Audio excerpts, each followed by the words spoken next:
Estás escuchando la homilía del día desde Magdala, Tierra Santa. En aquel tiempo Jesús expulsó a un demonio que era mudo. Apenas salió el demonio, habló el mudo y la multitud quedó maravillada. Pero algunos decían: Este expulsa a los demonios con el poder de Beelzebú, el príncipe de los demonios. Otros, para ponerlo a prueba, le pedían una señal milagrosa. Pero Jesús, que conocía sus malas intenciones, les dijo: Todo reino dividido por luchas internas va a la ruina y se derrumba casa por casa.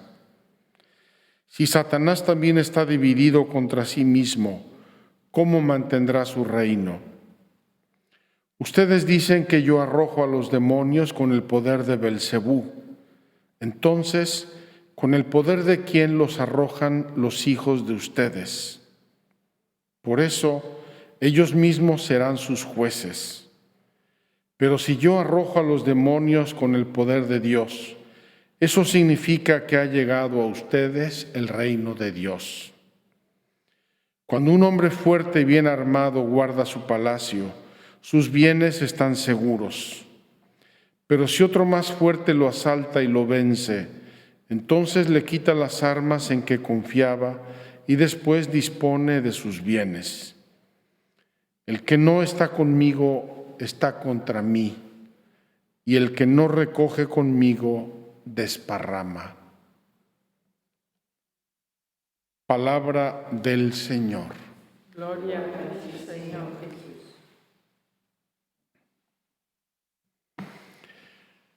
Queridos hermanos, ayer fue miércoles de la tercera semana, y la Cuaresma comenzó en miércoles de ceniza, miércoles de la primera semana, de la segunda, de la tercera, exactamente la mitad de la Cuaresma.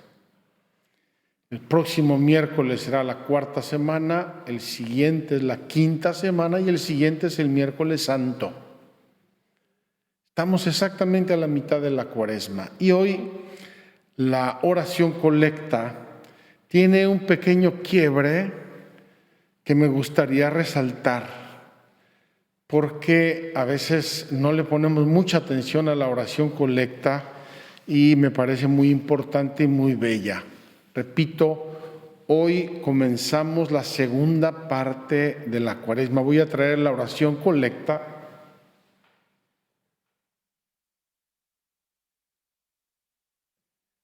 Ya saben que hay diversas versiones del misal. Voy a tomar esta oración que dice lo siguiente: Te pedimos humildemente, Señor, que a medida que se acerca la fiesta de nuestra salvación, vaya creciendo en intensidad nuestra entrega para celebrar dignamente el misterio pascual. Es decir, la liturgia nos hace presente el acercarse ya de la Pascua. En las oraciones la Iglesia, claro, ahora nosotros tenemos tantos mensajes, tantas distracciones, pero en el pasado probablemente fuera de su propio hogar, las personas no tenían más mensaje que el que escuchaban en la iglesia. Pienso en las ciudades pequeñas, en los pueblos de tradición cristiana, la gente iba a la misa y ahí escuchaban lo poco que oían fuera de su propia casa, fuera de su ambiente de trabajo quizá o de su ambiente escolar. Y entonces resonaba más cómo la iglesia, por así decir, pasa una página y comienza un nuevo periodo en el cual ya nos estamos acercando al misterio de la Pascua. Y le pedimos a Dios prepararnos dignamente. Bien, juntamente con eso seguimos el paso de nuestra peregrinación cuaresmal y hoy la liturgia nos hace una admonición muy bella y muy profunda Quiero centrar lo que dice el Salmo, pero para ello voy a comentar brevemente la lectura y el Evangelio. En primer lugar, ¿dónde se sitúa esta lectura? Decimos tranquilamente que es el profeta Jeremías. ¿Y qué? ¿Cuándo fue Jeremías? ¿Qué tiene que ver con la historia de Israel? ¿Por qué Dios está mandando esta admonición tan severa? Jeremías está profetizando al pueblo de Israel poco antes y al inicio del exilio. El exilio, recuerden, en el Antiguo Testamento fue un periodo durísimo para el pueblo de Israel, una prueba, una purificación tremenda. Nabucodonosor invade Israel, destruye el templo, se lleva a todos los israelitas y se los lleva como esclavos prácticamente durante 70 años. Y según dicen los profetas, entre ellos Jeremías, fue por la infidelidad del pueblo a Dios. Entonces ya empezamos a entender un poco dónde se sitúa esta lectura y qué sentido tiene esta admonición. Y este hecho, vamos a decir, en la primera mitad del siglo VI antes de Cristo, o si quieren vamos a ponerle un año simbólico, el año 600 antes de Cristo, es unos 700, 800 años después de que Dios había dado al pueblo la ley por medio de Moisés.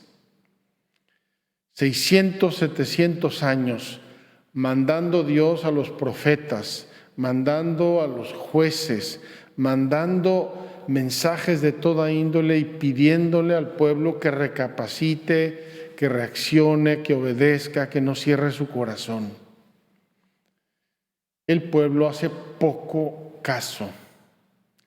Y finalmente, esa decadencia espiritual, religiosa y moral del pueblo, porque incluso llegaron hasta guerras civiles, el reino del norte contra el reino del sur, todo eso hace que caiga Israel en manos de sus enemigos. Lo que dice el Evangelio hoy, si uno tiene una casa muy bonita, tal, pero llega otro más fuerte, te la quita, te quita tus armas y te pone a bailar. Entonces, queridos hermanos, tendríamos que hacernos una pregunta. ¿Llegó el pueblo de Israel como tal, como pueblo, como nación? ¿Llegó a esto de la noche a la mañana? No. Las decadencias morales, sociales, espirituales, se van dando pasito a pasito. Pequeños pasos. A veces la conciencia personal o social nos llama, alguien se levanta, dice, ¿a dónde vamos? Levantemos el corazón, por favor, dense cuenta de lo que está pasando. Pero el pasito a pasito sigue.